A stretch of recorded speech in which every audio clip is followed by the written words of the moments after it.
All right, Rachel, I am so excited to chat with you today about why intimacy coaching is so important and our personal journeys as far as how we got to this point. Because I think a lot of people haven't heard about intimacy coaching, they haven't heard about sex coaches. A lot of people didn't even know sex therapists are available and out there. And so I just want to have this raw conversation with you about our journeys. Do you want to just start and just tell me your background? How did you become a sex coach? Yeah, and thank you so much for having me because this is like we've said before, you get into this field because you have some sort of history around this, right? You don't just wake up one day and think like, "Oh, I'm going to teach people about their bodies and I want people to have more orgasms and more better sex lives," right? So, I think all of us in this field, we definitely have our own unique stories which then when we share like we're doing today, inspires so many other people out there that might be listening. And so for me, gosh, do I give the long version or the short version? Right? So, it really started, I think, many, many years ago when I think back, even as a little girl, being somebody that did discover her clitoris at a very young age and being able to take part in that. And that's so weird to say. I think some people are probably envisioning like, oh, hey, this little 5-year-old girl, is playing with herself. And that's one of the things that we can teach people, parents specifically, right? How to have those conversations with your kids. And I was raised by my father. So those conversations essentially never happened for me, right? I pretty much figured out what sex was from the girl down the street. As soon as I found out what sex was, I went to school the next day and told everybody else in class what that I knew what sex was, not necessarily what it was, but I remember definitely getting in trouble that day at school, and my dad was not happy about that. So, from a really young age, I've always just been comfortable around things sex related. If you fast forward then to the age of 14, I lose my virginity. So having sex for the first time, I achieved an orgasm. So I feel like just sex in general was something that I've always quote unquote been good at because I literally discovered my body at such a young age and engaged in that as much as possible, right? I remember as a little girl literally like bunching up socks and dry humping my socks and like my stuffed animals and stuff. And it's such a fun thing when I work with clients to ask them like, how do you remember learning about this for your body? And so I feel like that's like the short, very early version of the story. And so I want to hear from you, Jordan. Like what was your childhood memory of like when did you first discover your clitoris or even learn about sex? What was that like for you? Yes. Oh my goodness. I can so relate to a lot of this. When I was a child, probably like 4 or 5, I remember always playing teacher. My mom's a teacher. And so I would set up my tent in my bedroom and would show people. I was always naked. I don't remember exactly what I was showing them, but I was showing my friends, my all of my imaginary friends, because I'm an only child.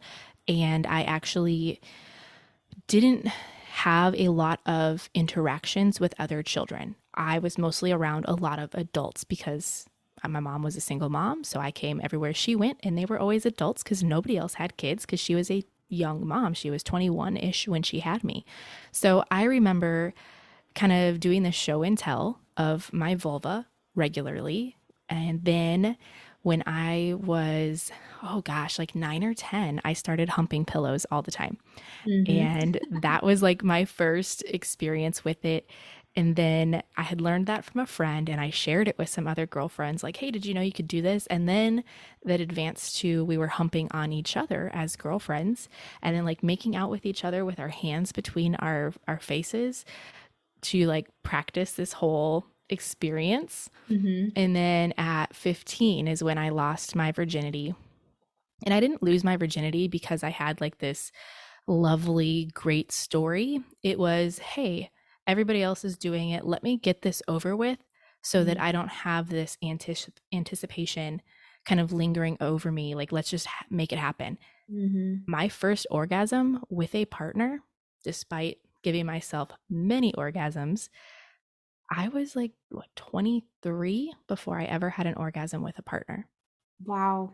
Yeah, Yeah. isn't it, that's so crazy. And I'm glad that you said that your experience losing your virginity was there was a lot of pressure around it, because I think a lot of people, especially in that age, when you get even now in like middle school, shit, elementary school, even, right? Like there is that pressure because, like you said, Jordan, like everybody else is doing it. So you feel like, I just want to get it over with so that people can stop asking me about it, right? And for me, so I've always been I'm a monogamy long relationship type of girl. Literally now I'm 33, still I could say the same. I've never ever had a one night stand in my life. I've never even kissed a person that I wasn't dating or planning to date. Like literally the most vanilla probably sex coach out there, until I would say the last couple years since being with my husband. So yeah, it's so fascinating. But I shared that story about having an orgasm on at my first time, during my first time having sex. And that was for me, again, in a relationship at that point. So for us, it was really planned. We wanted to make sure that we had the condoms. I talked to my mom, actually, knowing that I was planning to have sex. So I got on birth control right away. I was on birth control, by the way, from the age of 14 until the age of 32, which is a whole nother conversation that maybe we'll have another day. But yeah, so I think for me, like getting to know my body at such a young age, I knew what to do. I knew that thrusting and that clitoral stimulation, like I knew what happens to my body. And then I knew that it felt good. And then I wanted to experience that with somebody else. Sorry, could you say that again? Sorry. I'm cracking up. No, you're fine. This is like the real raw version of how life actually Oh is. my And so many times, we edit all that stuff out on our podcast, which we didn't even mention, which we will talk about in a little bit as our podcast. But it's so interesting that for me, when I was having all of this pleasure with my clitoris, I was using a massager. My mom's back massager was my first toy. oh my God, When I yes. was doing all of this, I did not realize that was an orgasm. I knew that it felt good. I knew that I had a release, but I never had the terminology to really know what it was. Mhm. And the first time my mom found out I was having sex, her first question, well, was did you? And I'm like, well, what the hell does that mean? And I thought she meant like, did you give him a blowjob? Because that's like what society teaches you, right? And I'm like, oh yeah, of course I did, mom. And come to find out, what she meant was, did you orgasm? Mhm. And I had no clue. And she also maybe did or didn't have the proper terminology to explain to a 15-year-old girl what was happening. But it's so interesting. It really is. And I remember my grandma actually asking me those questions. My grandma, my mom's side, who was the quote unquote young type of grandma, the cool hip grandma. And that's a question that I ask, now people in my life when I'm talking about their sex life. They're like, yeah, our sex life is great. And I'm like, but are you orgasming? Like, is it actually great? Or are you categorizing it as great because maybe it's happening frequently? Like, what truly is that experience like for you? So yeah, so if we get back to the story and we fast forward, again, kind of how we got into this field. So I again come from that serial monogamy dater. And so I go through high school, I get through college, and I had a couple serious boyfriends here and there, having lots of sex, of course. And it wasn't until my undergrad years in college, when I was going for my social work degree, I started working at a place called First Step, which was an agency for domestic and sexual abuse survivors. And I was a survivor's advocate with them.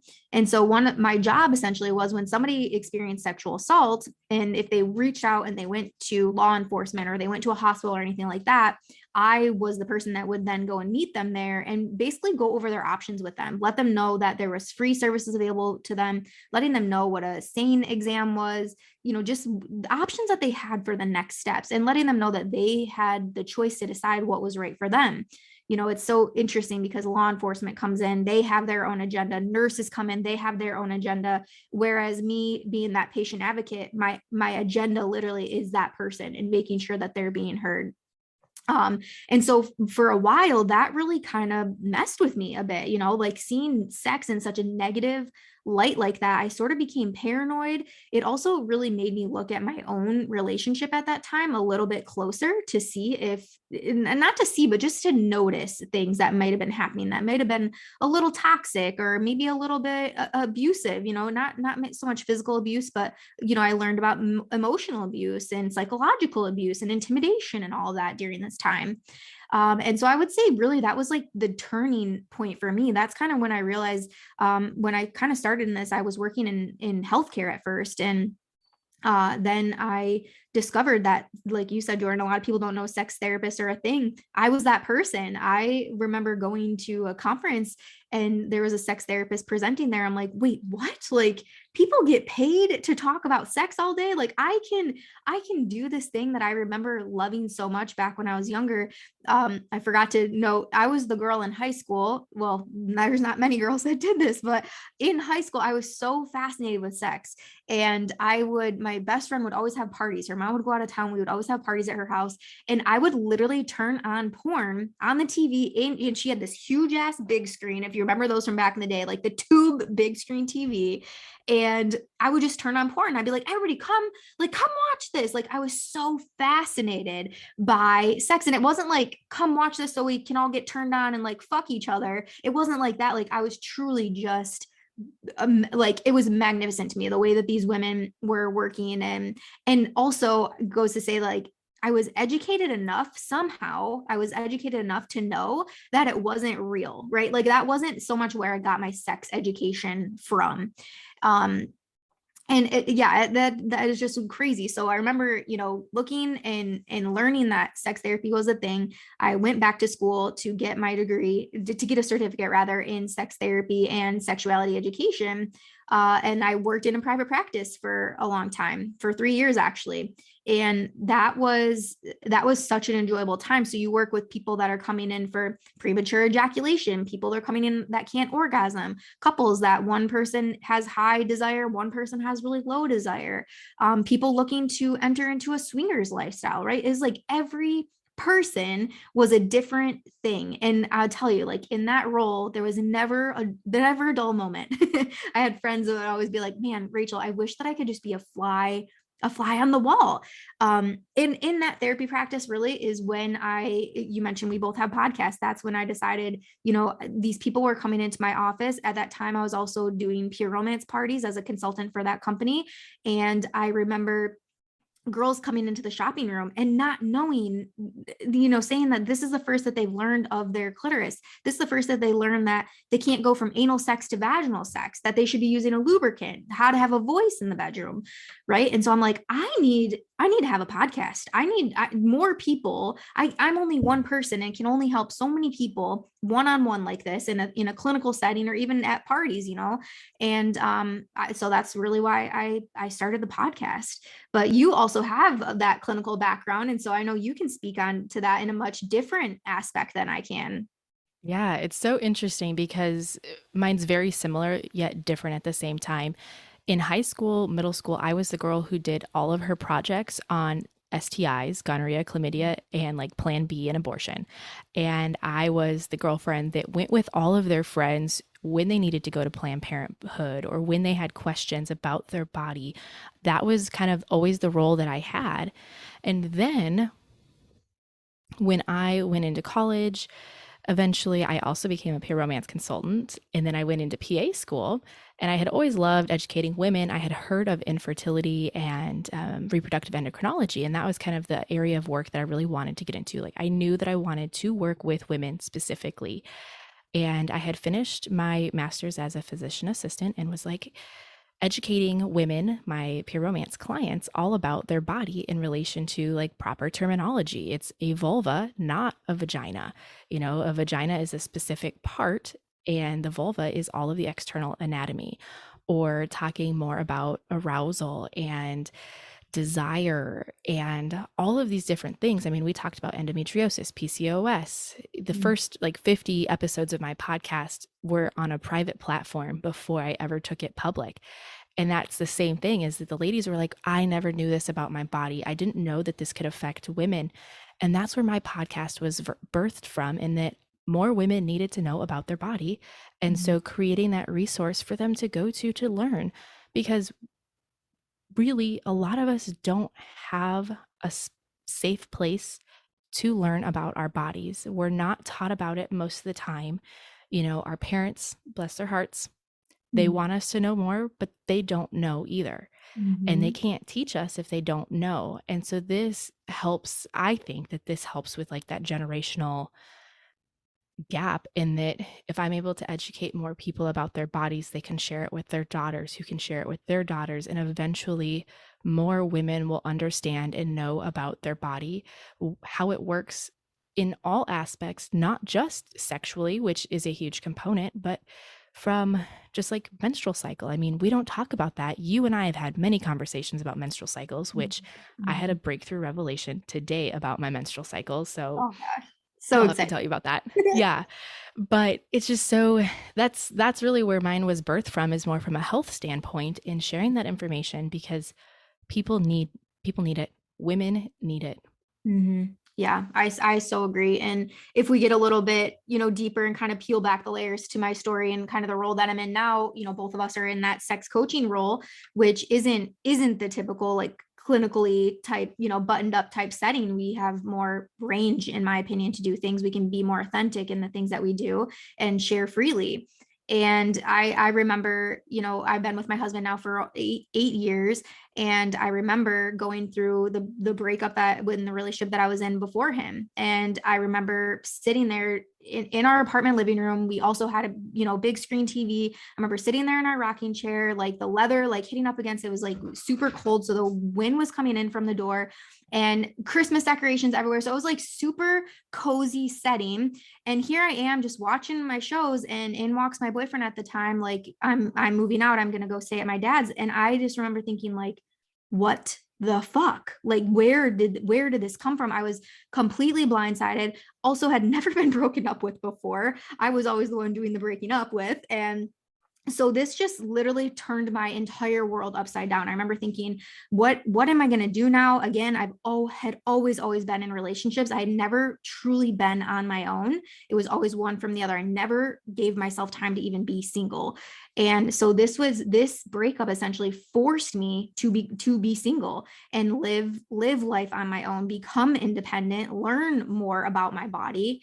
And I'm literally thankful every single day. The one day I'm going to have the courage to call this person and be like, thank you. Like, I know I was like real pissed in the moment, but like, seriously, thank you. Because that was truly, now I believe, the point to where I got on the path that I'm in today. And, that was the time where I was able to really do my self reflection. This is when I really knew I needed to lean on my friends. I was also the type of girl that just cut friends out if I was in a relationship. Like, it was all attention on that person, not so much attention on myself, even. And it's shitty, right? And I know a lot of girls fall into that same sort of realm of relationships. So on during this time, again, I went on the singles cruise with my friend. I dated here and there, but nothing serious. Did I hook up with people? No. I wish I would have been a slut in this phase. Okay. I just need to say that. I regret not being a hoe back in the day when I had my chance. Because now Yes. I'm trying to bring all that hoe shit into my marriage, which is great, by the way, but it's just not the same, right? It's like I still wake up and you're the same person every morning. And it would be cool, like, if you were somebody different at here and there. I love that. It's so funny because I am like the total opposite, in that I am a serial dater and totally have lots of hookups, lots of one night stands. There's so many times where I don't even remember who these people are. Like, to be just totally honest, like I don't know most of their names. And I've been kind of working on a book about my encounters and what it was like. And sometimes I'm like, who in the world was that? Like, I can tell you the whole story. We were on the beach in the Dominican Republic, you know, over this some random local guy. I do remember his name because that was a good story. But there's so many times where I don't know all the information. And that's okay, right? Like it's so funny because they always say the grass is always greener on the other side. And of course, both of us are here like, I regret my not having a hoe phase. I regret some of my hoe phase, right? Like you're never gonna have like that perfect past. But yeah, so I'm again, I'm grateful so much for that breakup. It really helped me discover who I am and the person that I wanted to become. And I very much think that when I started to engage in more of that self-care, more of that pleasure, that is one what led me to reconnecting with my husband because we have known each other for a long time. And I feel like, you know, when I started to love myself as I was, that then showed other people how I deserve to be loved and how I wanted to be loved. And even then, you know, thinking about our relationship sexually, I had done a lot of self pleasure practice in that time, right? I didn't have a partner. And so, you know, I'll never forget my husband and I were very early on in our relationship. We started dating in April. So this was the July, a couple months later. We're setting up a tent together over 4th of July weekend. And we get in our tent, we get in our little sleeping bags and everything. And we're sitting there cuddling in our spooning position. And he's like, "So are you a freak or anything?" Like just out of nowhere, "Are you a freak?" I'm like, "Oh my God." And I don't even remember what I said, something quirky, like, "Well, duh," right? And in my head, I'm like, "Oh my God, what the fuck? Like, what does he want? Does he want me to do? Does he want to tie me up? Like, does he want to pee on me? Like, what is going on?" You know, like freak can mean so many different things. But just from there, like him opening that door, and obviously if somebody asks, like, "Are you a freak?" They're a little freaky themselves, you know, and for him to even have the confidence to ask that I feel like set the tone for our entire relationship. And from that moment, we've always had that open communication about having sex, about our sex lives. And so in my role now as a coach, that's the journey. Like us being able to share this story of how, you know, I can recall being a young girl discovering my clitoris. I can recall losing my virginity. That's what I help people do in my coaching role. I take them through that journey and we start from, okay, what happened in your past that got you to be the sexual person that you are today? What about that sexual person is it that you love? And what about it is it that you want to make better? And then from there, the making better part, we can play on the strengths, the things that you already love about your sex life. And I, as the coach, can give you the tools and the things that you need and the education that you probably need to then get your sex life and your self pleasure life and just your overall sexual confidence to that point that you desire. And I will also say firsthandly, like, when I got more in tune with my own sexual confidence and just started to step more into that side of myself, that opened up confidence in all areas of my life. I was able to quit a full-time job to do coaching full-time, you know, like I'm able to set boundaries better with my parents. I'm able to have better friendships. I'm able to show up better for myself on a consistent basis and say yes to the things that I know are going to bring me the love and pleasure and that sort of things, and no to the things that don't. You know, so it's like the sexual confidence thing. I feel like a lot of people might say that sexual confidence in itself is a buzzword right now, but I'm gonna tell you, like, and I'll speak for you too, Jordan, like, we're not just out here saying, like, you know, giving you some basic sex tips, right? Like, we're doing the damn thing. Like, we are diving deep. You're going to be crying. You're going to be laughing. You're going to be fist pumping, twerking, probably, if you work with Jordan. Like, shit happens when you start working with a sex coach, and it's fucking incredible. I can say that for myself as well, because I've Yes. also been working with a sex coach. So I love that. Well, and it's so, you brought up so many things that I wanted to really talk about more today on this radio episode, in that we both have personal journeys that really led us to become a sex and intimacy coach. And there are certain things that have happened in our lives and certain things that I know for me, I have learned through this that has amplified my sex life beyond what I even could have imagined. And I didn't get into this necessarily for me. I got into this to share things to other women. And this whole coaching, intimacy coaching thing truly like fell into my lap. Like it was one of those things, like I didn't wake up and be like, I'm going to be an intimacy coach. It was like, oh, wow, I can help these women at a whole other level and hold this space for them to grow and discover themselves the same way that I have. Do you want to tell us a little bit about your personal side of this and kind of that role before I tell you about mine? Yeah. So when you say personal side of this, tell me specifically what you want me to say, because this could go many ways. Okay, so I'll tell you my story and then you'll understand. Okay. So, like for me, like I said, when I started this, it was more so just like educate other women, share this information. And then I had a life changing situation, and you and I have talked about this, but I was diagnosed with herpes or HSV type 2. And initially, I had a really hard time with that.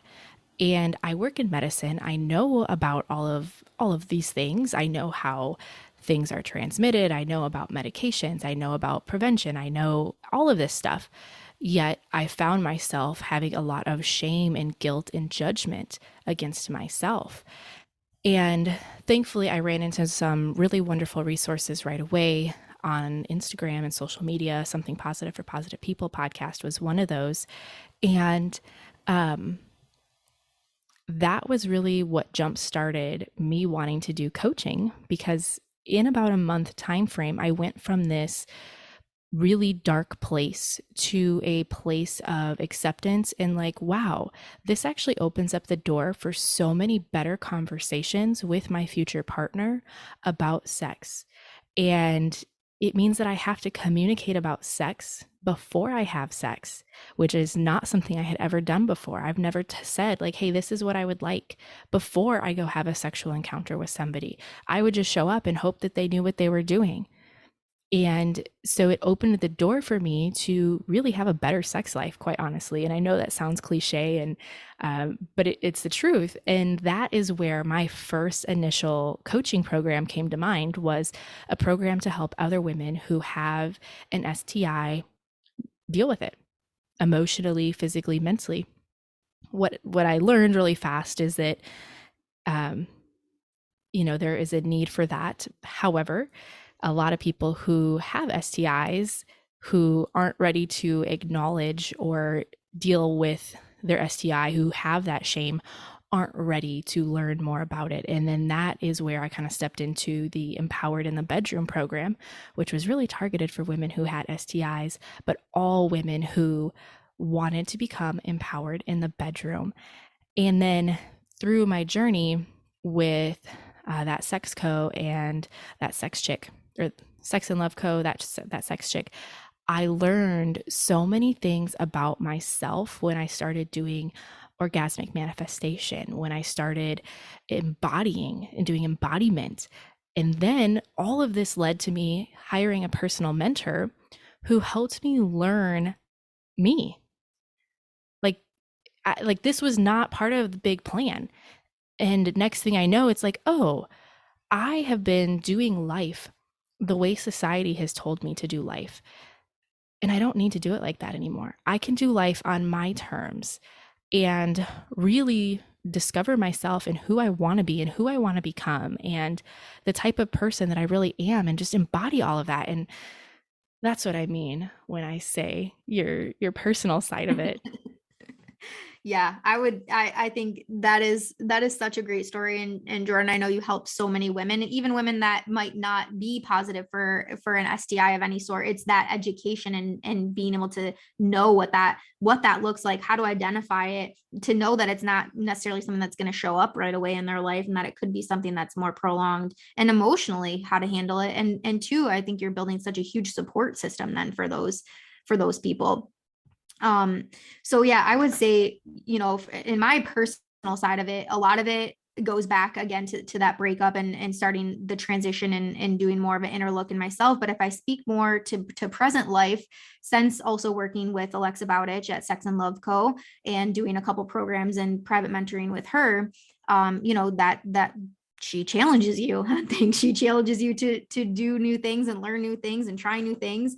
And I'm forever grateful that she has, because that has changed our marriage so much. One of the things that I am able to offer during my coaching is what I refer to as my relationship regroup. And that really is a hybrid version of her relationship board meeting. And this is something now that Danny and I, and my husband, we sit down on a weekly basis and literally just touch base and connect with each other. Sometimes sometimes it's laughing and joking and it goes by super quick. Sometimes it's more in-depth conversations that need to happen. You know, it looks different truly every single time. Sometimes we do it at our kitchen table, sometimes we do it in the bathtub, you know, like it's it really is very different. But essentially, you know, one of the things that we talk about in that is what, after doing all of our planning, talk about all the things that we have coming up for that week, we're meal planning and prepping, and all that stuff is now into our conversations.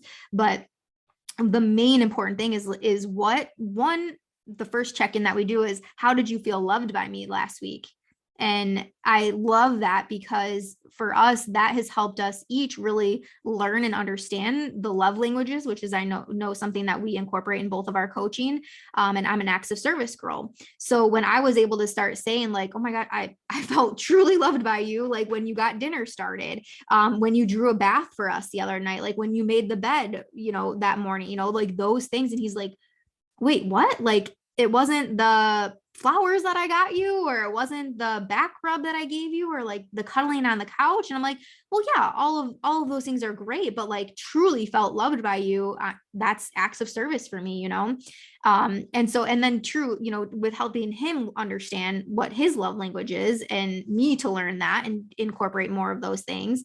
It's truly made that there's just a small piece that's made a difference in our life. Another segment of our relationship regroup, which, by the way, if anybody's listening, you want to grab this, it's available at rachelmaine.com. It's right under the resources section. I have a ton of free resources on there. The relationship regroup is one of them. So when the other piece of this is, we look and see like, what new things do we want to try, or what things do we want to make a priority in our sex life this week. So let's say, you know, sexploration is one of the things. Really fun thing that we've been doing is we have a sex position book. And so on our sexploration days, when we pencil those in on the calendar, we literally just randomly pick a number. So I'll pick a number and he'll flip to that page and we will do that sex position. And then after each one, we rate it 1 out of 10. And we just write it right in the book, so that when we're done with all 100 positions, we can go back and find like all the 8s, 9s, and 10s and redo them, basically, you know? So that's been super fun. I know a lot of other couples that have done this. They use sexploration for a time to explore things like anal play or nipple stimulation or erotic massage, tantric massage, you know, things like that. So it's been truly awesome. And a lot of couples too that I've worked with I get that, oh my God, we've come to the point where we have to schedule sex. And I'm like, no, right? You're looking at a glass half empty. You got to look at a glass half full. Scheduling sex, this is my favorite thing, because I know like I'm a type A, so we're very detailed. I'm like, all right, Wednesday at noon, it's fucking on. Like, you better be in the bed, right? And so that makes it all the more exciting for the both of us. It has also helped us, and this is good for busy couples out there. If a Wednesday at noon, for example, if that's what we're sticking with, right? We both work from home. We're both entrepreneurs. So Wednesday at noon, if we're looking at the house, for instance, let's say that Wednesday morning and the dishes aren't done, there's neat laundry all over the floor, right? Maybe I asked him to put the Christmas decorations away or take the Christmas decorations downstairs from him. Maybe he hasn't done that. I've noticed since we've done this regroup, he'll start to do those things. Like, he now knows and understands how my desire works. And it's incredible for both of us, right? Because now he makes sure, and we both really make sure, that everything else is taken care of that needs to get done by that Wednesday at noon. For me, it's prioritizing my schedule, right? Like, I'm not going to schedule a call at 11:40 knowing that I have a sex date planned with my husband at noon. That's a opportunity that I have in the work that I do, and I'm forever grateful for that. So, you know, that is one thing I think personally that's made such a difference in our lives. And again, it's through working with a sex coach that I even learned how to do this, or that there was a tool out there, and then had the confidence in myself to create my own damn tool for it. Right. So yeah, that's been a huge just increase in our life. I love that. And I know that a lot of people listening are probably not familiar with a lot of the terminology used, you know, like tantric massage, erotic massage, all of those things. And honestly, that's why working with a sex coach or an intimacy coach is so helpful, because we have gone and done the research. We have gone to learn these things to share them with you. And you don't know about it until you learn about it. And I think Mhm. both of us didn't know about a lot of these things until we did choose to learn more about our sexuality and went on this path. We came across all of these unexpected positives that we gained and that we're able to share. Something else that I thought that kind of popped up for me is that, you being somebody who's married in a relationship are incorporating these into your relationships. For me, or into your relationship. For me, as a single woman, I am learning the tools to cultivate this in a future relationship. And it's so beneficial for both of us in different ways, but I'm learning to communicate my desires in and out of the bedroom so much more effectively. I'm learning how to just, I can't even think of all of the things. There's so many things that I could not have done 2 years ago effectively in a relationship that I now feel like I I am close to that point of actually welcoming a partner in. Still not there yet, but I have these tools in my toolbox that are continuing to grow and build that are going to help me and my future husband when we take on the world. I love that so much because you're explaining you were literally in the phase that I was in before I met Danny. And like I said, I very much think that I manifested for him to show up in my life again. And yeah, that's such an incredible thing. And just think of like when that relationship does happen for you, right? Like the sex that you're going to be having. We're not teaching, again, we're not just out here giving you some sex tips. We're not telling you get a vibrator and then make it all better, right? Like we're getting deep, and that's the type of sex that we're learning about. That's the type of sex that we're teaching you about, whether that's with yourself or with somebody else or with multiple people, right? Like that, to each their own. So yeah, I literally, I feel like every single day I'm like, how did we get here? Like, how is this our jobs? Like, how incredible is that we get to help people with such, I mean, really the most intimate part of their life. Yeah. Like, how did we end up here? And I don't know. It's just so amazing because how do I get to talk about sex all day, every day? Like, this is something that I have always talked about. I've always talked about this, and yet I get to do it every day. Right. Like, this Right. is amazing. I work in a fertility clinic, and so many times I get on a call and something comes up in their history where, as a medical professional, we are trained to be professional. Yes, sure. But there are certain topics, if you don't have that exposure to having these conversations, some providers would definitely have a hard time having these conversations. But these patients get on the phone with me and I can totally be like, yeah, I get it. I know people in the same boat. And, there's a lot of resources out there for that particular condition, men who have never ejaculated in their life. There's so many different things that people experience, and having a safe place to go is so important. Yeah, and I love again that we get to be those safe people. And I can't tell you how many times in coaching or even when I was in the therapy practice, somebody would say something like, "Oh my God, I've never shared that with anybody before." Right? I've never, even at doing a pure romance party, I just meet these people for the first time. They come back in the private ordering room and they're like, "All right, here's my life story. This is what I'm dealing with." All right, like how can you help? What products can you give me? And there's a lot of people too, and I'm sure you face this, Jordan, as well. Sometimes there it isn't a product. Yes, I could give you a product that's going to be that quick fix, but really it's about doing the work. And that's what this is. That's what this coaching is. It's doing the work. It's having that person on the other side of the room or the other side of the camera if you're doing virtual type stuff, and that person that knows what questions to ask, the person that knows what tools to give you. Like Jordan, you said, like we've done all the research. Half of this shit we've done ourselves, right? So we know that it works. Right, which is probably why you decided to start working with us in the first place, because you see, oh damn, like she's up here on Instagram posting some lingerie pics, and she's talking about going on date nights with her husband. I can't even remember the last time I had a date night, right? Like my lingerie consists of a moo gown, right? Like these are things that we want to help you with, and it's incredible that we get to do this. And again, I'm just grateful every day to be here. Yes, yes. I love the work that we do, and I'm so honored that I get to do this work and that people, women in particular, that's who I primarily work with, feel safe to have these conversations with me and share their most deepest, darkest secrets and in their fantasies. Like they share everything. And it's just such an honor that I get to be that person. Yeah. And I love that you're using the word safe too, because that's such an important piece of this. You that level of trust, that level of responsibility, knowing that that person's going to understand that non-judgmental lens, that's something definitely that we can both offer. And I think that when you invest in something like this and you start to do the work, you're very quickly going to see those outcomes. So it might not be something that is going to happen immediately, but I promise you there's going to be one little nugget of something that was shared during a call, or if you're doing a module or something, depending who you decide to work with, right? There's something that you're going to take away and just make you think like, right. And just start getting curious about this, curious for yourself, curious for your relationship. And you can't really do it wrong, right? Unless you're harming yourself or someone else, you really can't do it wrong.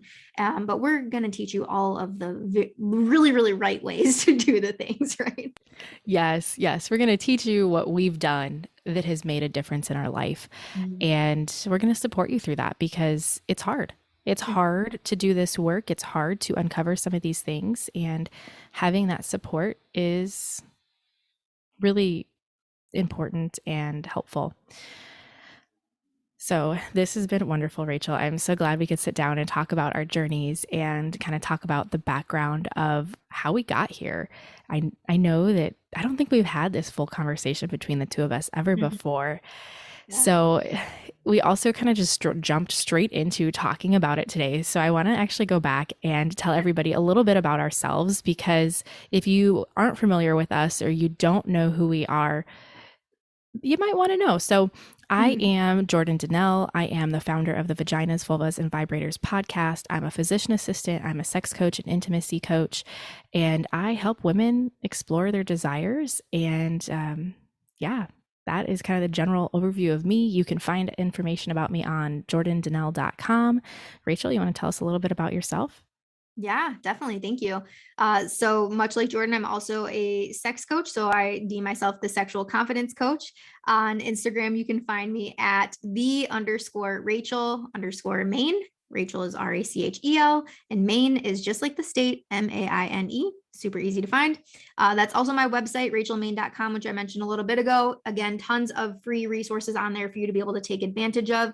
And if you are interested in any of my coaching, my two main courses are the Sexual Compass Academy, which enrollment is opening for that here in the next few weeks.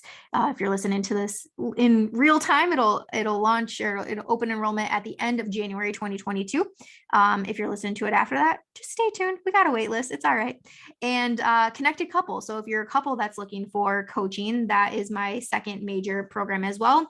And you'll see throughout the year, I also do tons of master classes, mini courses, things like that primarily anybody can take advantage of. Typically, my main focus is women in relationships that are looking to have more pleasure, more adventure, and just overall more play in their life. And so, yeah, that's where you can find me. I Oh, love it. I and love it. hold on, I forgot to say, and my podcast. So I also have a podcast. It's called Owning Your Sexual Self, and you can listen to that on any podcast platform that you're already using. And I I'm love done. that. Yes, yes. Rachel's podcast is amazing. Rachel is actually the first guest ever on my podcast, and she taught me all the ways of how to interview a guest. So I'm so honored to have Rachel as a friend of mine and truly peer and support and mentor through this process. She is amazing. I love her to death. And also, you reminded me I should maybe mention February, I am dropping a menstrual cycle program to help ladies understand their menstrual cycle better, to really be able to live their life so much. How do I describe this? But be able to live like and maximize your life based on your hormones and your menstrual cycle, because we aren't taught like how ovulation actually happens, what's going on in your body. So I'm going to share all of that and how to really coordinate your life to maximize that. Yeah, I love that. And to me, I'm like, yes, all the biohacking things, the better. Tracking my cycle, getting off birth control, all of that, I feel like has played a pretty major part in the transitions that I've made as a woman in the past year.